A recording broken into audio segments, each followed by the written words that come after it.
Où que vous soyez dans le monde, Mbolo Samba à tous, bonjour et bienvenue. Agora, 15 ans d'émission, plateforme démocratique, va porter ce jour son intérêt thématique sur un patrimoine national commun à la faveur de la parution cette année de l'ouvrage du professeur Marc-Louis Ropivia, dont la préface porte tout aussi la griffe d'un homme politique historique de premier plan, député de la première législature de notre pays, ancien ministre d'État. De toute façon, tout à l'heure, j'aurai l'occasion de vous présenter. L'ouvrage donc s'intitule Paul-Marie Indjendjengonju, un pionnier dans la construction du Gabon contemporain. Et pour en parler, nous avons donc le plaisir d'accueillir sur ce plateau l'auteur lui-même, le professeur Marc-Louis Ropivia, suivi à sa droite par Maître Louis-Gaston Maïla, président de l'UPNR, et le professeur Atos Ratanga, et de l'autre côté, celui dont je parlais même à l'instant, Monsieur Jean-Marc Eko Guillemant, qui est député de la première législature, je vous l'ai dit, et ancien ministre d'État. Suivi à sa droite par Philippe Maury, que tout le monde connaît. Oui, en principe, oui, c'est ça. Voilà, merci. Alors, vous aurez compris pour les téléspectateurs qui nous regardent que nous avons, je vous présente là le Gabon historique.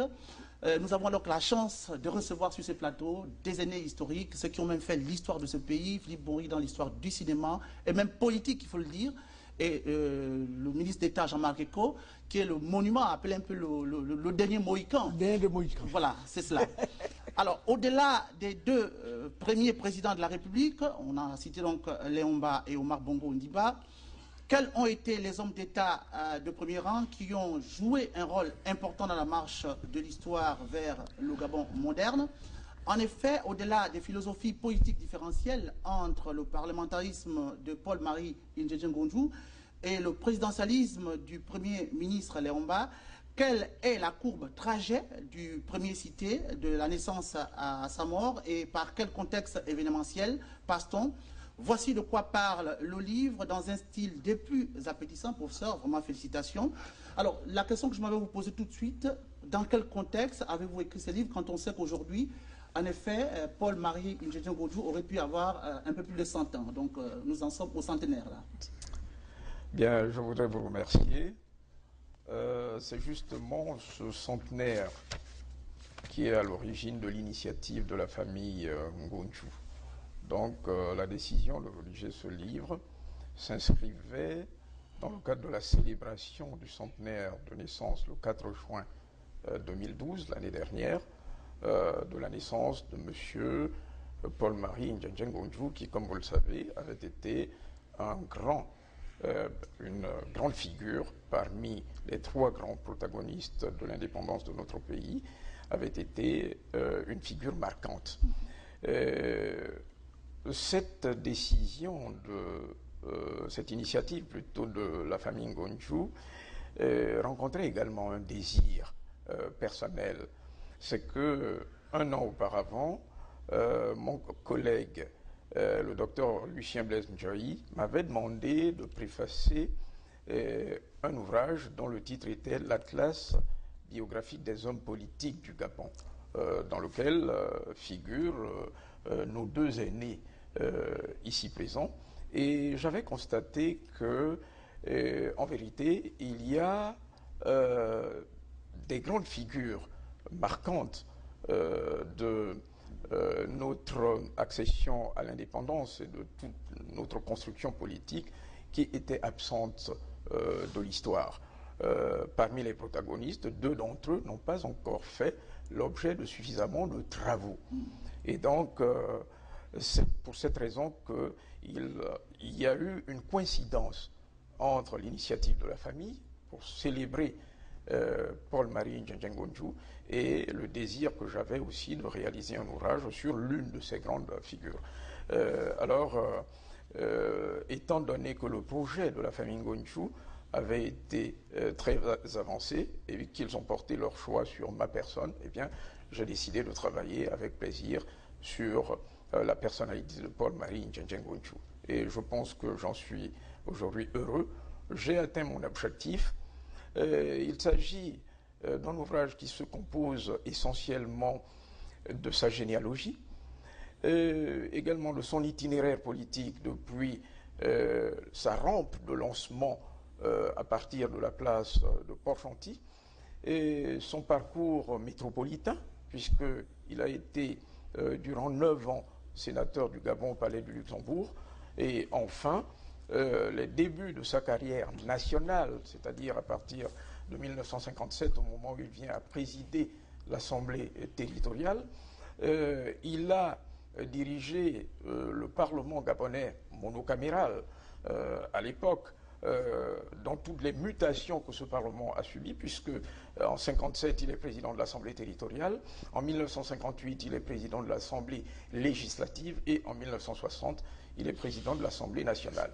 Arrive donc une éclipse politique qui est liée justement à son conflit, cette guerre intestine qui va surgir au sein du BDG entre Léon Mba et lui, dont nous savons comment les choses se terminent.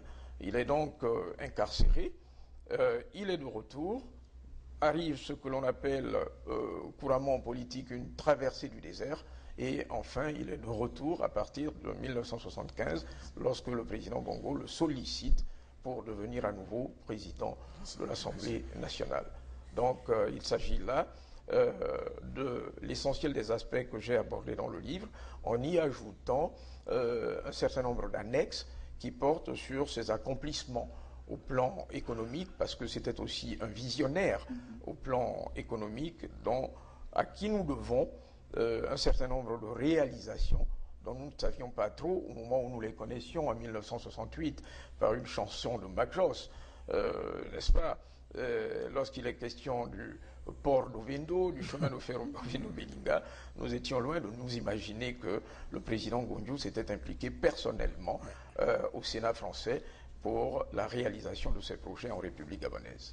Alors, je me tourne du côté de M. Jean-Marc Ecole, ministre d'État. Dire que nous avons la chance de vous avoir, parce que de par vous-même, nous allons avoir le témoignage d'une époque. La décennie 50-60 est une décennie marquée par la présence des protagonistes politiques de premier plan. Jean-Marie, Jean-Hilaire Obam, Paul-Marie Njenje-Ngodjou. Alors, vous-même d'ailleurs, est-ce que vous pouvez nous situer un peu le contexte et puis les rivalités qui ont prévalu pendant cette période, puisque vous êtes vous-même acteur historique? Je vous remercie. Et je crois que dans la préface qui m'a été demandée par la famille du président Ngonjou, j'ai répondu à votre question. Je peux me répéter en disant simplement que la façon dont on veut présenter, qu'on s'efforce d'humilier le Gabon dans la présence de son existence dans l'histoire, c'est ce qui m'a motivé et m'a fait accepter de préfacer cette œuvre exceptionnellement intéressante. Je n'ai pas touché une seule virgule parce que j'ai cru que j'étais convaincu que les auteurs étaient capables de le faire, de se relire, mais j'ai voulu simplement en quelques mots dire qu'est-ce que ce livre, quelle est la philosophie qu'on peut en tirer. Je trouve que c'est une large ouverture sur la véritable Gabon, histoire du Gabon. Personnellement, je vous dirais qu'en parler d'antagonisme, il y a des erreurs déplorables. Presque tous les politiciens de tous les temps au Gabon veulent opposer Ngonjou et Léon Mba d'un côté, Obam de l'autre. Alors qu'en réalité, ceux qui ont fabriqué le Gabon politique, c'est justement Jean-Hilaire Obam, député à l'Assemblée française, Paul Ngonjou, qui avait succédé à quelqu'un qu'on a oublié, c'est Mathuré Anguillet, le premier sénateur du Gabon en France.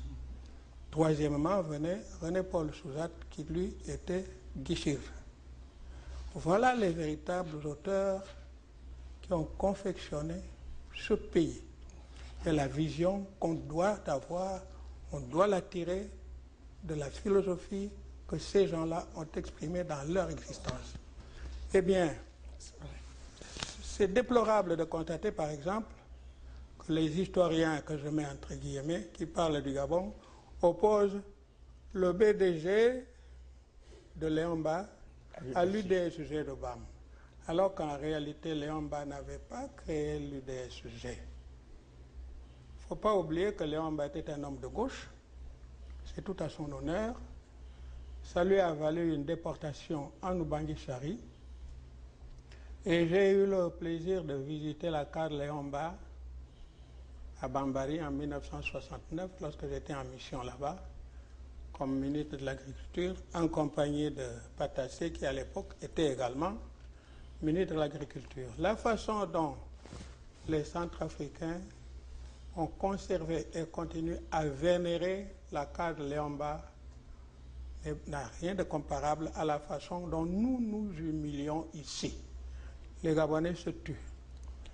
Je vous donnerai quelques petits exemples de ma vie au contact de ces personnes. C'est que lorsque membre de l'Assemblée territoriale, je passe par le pont de Ouloumi, on venait de faire un buste du capitaine Nsorere, tué héroïquement à RN. Vous vous rendez compte du texte? Il avait été tué héroïquement. Je suis venu à l'Assemblée territoriale que présidait le président Conjou pour déposer une motion de résolution dans laquelle je demandais qu'on modifie le texte pour dire mort héroïquement. Le Gabonais n'était pas capable de comprendre qu'il était injurié, humilié par ce petit texte, parce qu'il ne le lirait même pas. Un autre petit fait dans l'Assemblée, c'est que lorsque nous abordons l'indépendance, il était question de lui donner certains symboles, un hymne, un chant. Eh bien, nous avons reçu 4 ou 5 projets d'hymne national. Un projet de Louis Bigman, un projet du président Ngonjou lui-même, un projet de Georges Damas, un projet, je crois, aussi de M. Boucavel, qui était à l'époque membre de l'Assemblée de l'Union française. Alors, il se trouvait, c'est dommage d'arriver à des références subjectives, que je me trouvais à l'Assemblée à ce moment-là, parmi les 40 élus, le seul en mesure de lire les notes, c'est-à-dire de solfier une partition musicale. Si je parlais de subjectivité, je pense à Philippe Maury qui sait que lorsque je passe au cours complémentaire à Lambaréné avec tant d'autres, nous avions des professeurs de musique dont le maître Njoy, le père de l'actuel député ancien ministre Njavé, il nous avait initiés à la musique. Et lorsque j'ai lu le texte, les 5 textes présentés, j'ai constaté qu'il y avait un texte assorti d'une partition musicale. C'était le texte de Damas. Je l'ai chanté après avoir déchiffré les notes. Et tout le monde a dit, on va adopter l'hymne que vient de chanter Jean-Marc.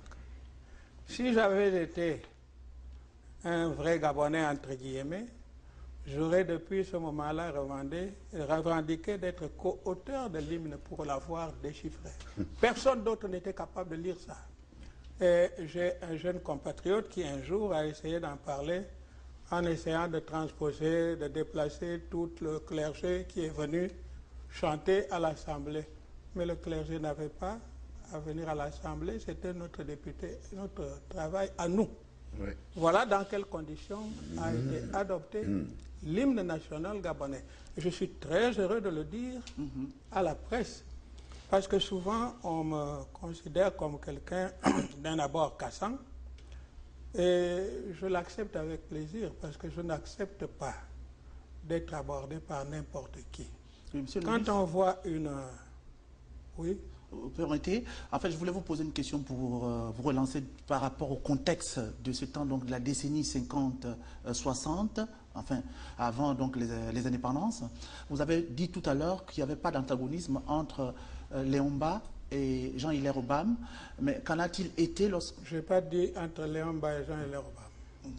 Je voulais plutôt vous poser la question à propos des antagonismes qu'il y avait, parce qu'on sait que par rapport au FIEF, On sait que, bon, du moins je l'ai lu dans le livre, puisque nous parlons du livre, nous savons qu'il y avait ce qu'on appelait à l'époque les Fang du Nord et les Fang du Sud, avec la zone, la région du littoral, donc qui partait d'Ibreville à Cocobiche. Alors, il y avait, chacun avait donc son, comment dire, son fief. Mais que faut-il dire de Paul-Marie Ndjenjengonjou quand on sait que lui, il est des mélanges estuaires, donc de l'estuaire et du Moyen-Ogooué, alors que finalement, son fief se veut être Port-Gentil. Est-ce qu'on peut en dire quelque chose ou un commentaire, vous qui avez vécu l'histoire? Si vous avez bien lu ma préface, vous verriez que le Gonjou que vous voyez, le Bam que vous voyez, le Léomba que vous voyez, ne sont pas les miens. C'est dit dans ma préface. Gonjou dormait dans la maison de Paul Thomas, qui a été ministre, mon oncle paternel. Parce que Paul Thomas était bédégiste et ça se passait à Bitam. Gonjou n'a jamais eu un fief. Il a eu un fief d'origine, si l'on veut, mais dans sa politique, ça n'était pas cela. Je donnerai un autre exemple dans ce contexte-là. Lorsque Gonjou est arrêté, il est arrêté parce qu'il nous avait associés 3 jeunes de l'UDSG, donc de l'opposition à l'Assemblée, ce n'étaient pas des ennemis, mais des adversaires. Yves Evona, Philippe Ndong et moi-même. Nous sommes allés autour du président Gonjou parce que, il faut le dire, il n'avait pas de cadre suffisamment capable de soutenir sa volonté de l'interpréter. Nous sommes là de nuit à son invitation à la Montagne Sainte pour non seulement rédiger la motion, mais pour nous la pénétrer pour que le lendemain, ce soit nous qui la présentions. On en viendra effectivement. Oui, mais justement, n'essayez pas de me couper parce que vous voulez me donner une orientation que je n'accepte pas et je crois que c'est en cela que j'enrichis la réunion à laquelle nous sommes. Gonjou est arrêté et vous voyez le contexte. Lorsque le lendemain matin, des Européens, des conseillers du président Léomba vont lui dire, mais pourquoi est-ce que vous avez laissé les jeunes gens d'Obam? J'ai dit ça publiquement ici le 11 novembre, ici au lancement de la caravane. Léomba a répondu, mais les gens d'Obam déposent des motions de censure contre moi, c'est normal, c'est des adversaires. Je n'ai pas à les arrêter. Ce n'est pas pour une faiblesse pour moi de faire arrêter mes amis et de laisser les Obamim dehors. Ils ont continué dans le même contexte à vouloir pousser le président Léomba à aller perquisitionner le bureau du président de l'Assemblée nationale. Léomba leur a dit, l'Assemblée nationale est inviolable. Leur opposition interne venait que Gonjou, comme Obam, avait déjà une expérience parlementaire évoluée de la gestion du pays. Et c'est pour cela que, quels que soient les débats qu'on tenait à l'Assemblée, c'était des débats non seulement démocratiques, mais républicains. La première constitution que vous avez dû lire, elle est une constitution républicaine et qui donnait à l'Assemblée la primauté dans les décisions politiques. N'est-ce pas? Les gouvernements devaient être responsables devant l'Assemblée. Et ça, vous le trouvez aussi bien dans les propos d'Obam, des Obamistes, que de Gonjou et de quelques Gonjouistes qui étaient cadres à l'époque. Eh bien, Léomba ne pouvait pas, n'ayant pas reçu cette expérience, concevoir la vie politique comme Gonjou et Obam. Je crois que le contexte est très clair. Je ne le dis pas assez là-dedans, mais je me permets de vous le dire si vous avez une autre question à ajouter. Merci, monsieur le ministre. On va d'abord continuer un peu le premier tour de table, peut-être en venir un peu à celui qu'on appelle affectueusement Fifi. Vous avez aussi tout aussi été témoin de l'histoire, bien qu'étant dans le cinéma à l'époque. Ça, autant que possible, j'ai été témoin de toute cette histoire jusqu'à maintenant. Mais bien sûr. Sauf que le contexte politique n'était pas le même. C'est pas la même chose. La politique faite pendant le colonialisme par les colons et leur ce n'était pas la même politique que nous entreprenons maintenant. Parce que maintenant, on a l'air d'être plus responsable de ce qu'on veut et de ce qu'on veut faire de notre pays. À l'époque, on ne l'était pas. On attendait les Français nous dire, on fait et on fait. Les Français nous disent, faites et on fait. Ce n'était pas une politique réellement raisonnée. Ce n'était pas senti par nous comme étant une politique qui a une direction à entreprendre pour Est-ce que arriver. ce n'est pas ça qui faisait l'inimitié de justement Paul-Marie Ndjenjengonjou à l'égard de ces Blancs? Mais- Tant son, comme dit le ministre, tant son caractère d'homme d'État était antagonique Oui. un peu à ce type de comportement des Blancs. C'est possible, mais alors le comportement des hommes politiques de l'époque n'était pas le comportement des hommes politiques de maintenant. Ils sont là, en face de moi. C'est-à-dire qu'à l'époque, on avait moins de responsabilités politiques. On avait moins de responsabilités politiques. On ne pouvait pas prendre une décision politique tout seul. Il fallait passer soit par l'Assemblée, soit par la France. Ouais. C'est ça? Bon, ça a toujours été ainsi. Notre politique a commencé par ça. C'est-à-dire c'est la France qui nous ordonnait sa politique et nous, on organisait ça comme on pouvait, quoi. C'était pas tout à fait le même... C'était pas le même style. C'est-à-dire que je ne peux pas comparer la politique de l'époque à celle de maintenant. Disons que Grand Paul, c'est Grand Paul. Pour moi, je ne le voyais pas en homme politique, je le voyais en mon grand frère. C'était partout où je passais chez lui, Villa Mosaïa, quand on allait manger là-bas à Paris et tout. Je n'étais pas un homme politique. Pour moi, d'abord pour moi, la politique n'existait pas, parce que je ne pensais pas qu'elle était organisée de cette manière, la politique. Je croyais que bon, les choses allaient se faire bien, que les grands Paul, les Obama, tous les grands qui étaient là à l'époque. Et vous qui êtes avec lui, Fifi, est-ce que vous n'avez noté un moment que le ministre de l'État l'a bien dit, la prééminence de pensée de ces deux hommes d'État, à savoir Ndjenjengonjou et Jean-Hilaire Obama, Jean-Hilaire Obama lui-même étant sénateur déjà du côté de la métropole, est-ce que finalement vous ne sentiez pas ces vues? Parce que dans le livre, on trouve même des notes personnelles Oui. dont l'auteur a fait montre Oui, mais les de livres, recherche. Alors, est-ce que vous ne sentiez pas à un moment donné qu'il avait des pensées un peu rebelles vis-à-vis de la politique menée en Afrique tous par les rapport aux nègres avaient des pensées rebelles contre les Blancs, vous le savez bien, même à cette époque-là, tous nous avions ça. Nous étions rebelles contre la façon dont les Blancs voulaient nous organiser, notre politique, notre truc. C'est-à-dire qu'on ne voyait pas très bien où ils voulaient nous amener. Donc, la pensée politique de nos hommes politiques de l'époque n'était pas très vulgarisée comme nous voulions. N'était pas très vulgarisée. Il n'y avait pas de livres ou de journaux qui pouvaient transmettre tout ce qui en font maintenant. Ils étaient élèves, ils étaient collèges. Je les ai trouvés au lycée. Je les ai trouvés au lycée tous là. Alors, vous comprenez, à cette époque-là, la pensée politique du Gabon n'était pas celle qui est advenue après, c'est-à-dire après, dès qu'on a eu les indépendances. Si vous voyez, on a fait un coup d'État contre Léon Mba, on n'a pas fait un coup d'État contre Léon Mba pour lui prendre le pognon. On a fait un contre Léon Mba le coup d'État parce qu'il ne voulait pas l'indépendance. Nous, on voulait l'indépendance. Lui, il n'en voulait pas. Alors, en plus, on va lui confier le rôle de nous diriger. Alors, c'était à partir de cette période-là, de ces moments-là, que nous commencions à comprendre progressivement, et surtout quand il y a eu le coup d'État du président Léon Mba contre les chiens. Il a emmené tout le monde dans les prisons, à droite, à gauche, machiné là-bas. Bon, ça a commencé en fait à nous interpeller. Dire, ah, donc il y a des problèmes politiques importants.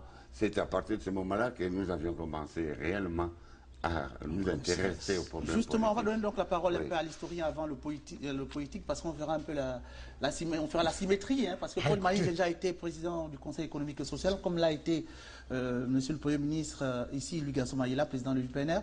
Alors, professeur Atos, justement, ce dont parle Fifi, le coup d'État constitutionnel, hein, on l'a vu, l'arrestation même de Paul Marie Ndjenje, alors que le président de l'Assemblée nationale, qui était la première personnalité, comme l'a dit le ministre, suivi donc par le Premier ministre, l'arrestation, les conditions de l'arrestation. Est-ce que finalement les deux philosophies, le parlementarisme, comment dire, dont voulait donner la perspective pour sortir un peu de cette situation, pour aller dans le Gabon moderne, donc de Paul Marie Ndjenje, qui s'opposait au présidentialisme du président Léomba, qu'en a-t-il été du point de vue du contexte, en parlant un peu de conflit, parce que ça a été vraiment le conflit sommital, finalement? Oui, merci. Je veux d'abord dire que c'est très difficile de prendre la parole devant des aînés qui ont fait l'histoire, les icônes qui sont là. Je peux me le permettre tout simplement parce que notre fonction d'historien a ceci de spécial, c'est que nous travaillons sur des écrits. Bon, maintenant, les écrits peuvent être faussés, mais les écrits aussi peuvent montrer, n'est-ce pas, des partitions qui n'ont pas toujours été regardées ou vues par ceux qui ont fait l'histoire. Le 17 novembre 1960, au niveau de l'Assemblée nationale, il y a un problème qui se pose, c'est que ce sont les gens de l'UDSG, d'après ce que nous avons vu, qui ont été à l'origine de la demande, parce qu'ils étaient minoritaires. Ils ont demandé aux gars du BDG de les aider pour que l'on puisse mettre en place donc une action contre Léomba qui, pour eux, ne dirigeait pas le pays suivant, n'est-ce pas, le contexte qui devait être le sien. Donc, ils se sont réunis, justement, M. Étain, à la Montagne Sainte, chez le vice-président du Parlement, le vice-président, il y avait un seul Parlement, hein, vice-président de l'Assemblée, Monsieur Luc Ivanga. Luc Ivanga. Mais Ngonjo n'était pas, après ce que nous avons lu sur le texte. Ngonjo n'était pas. Ils ont mis en place donc un projet, parce que nous, en sciences politiques, on peut parler on parle de projet, parce que projet, c'est que ça n'a pas encore été voté. Et ils pourront me reprendre, mais moi je n'étais pas, j'étais enfant. Il a été notre ministre de l'Éducation nationale.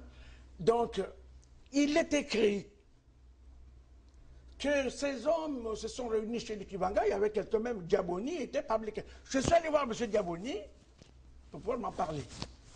Et je pensais que c'était Macron que je voulais. Allez-y, professeur, allez-y, professeur. Vous permettez. Alors, je crois je dis que ils se sont.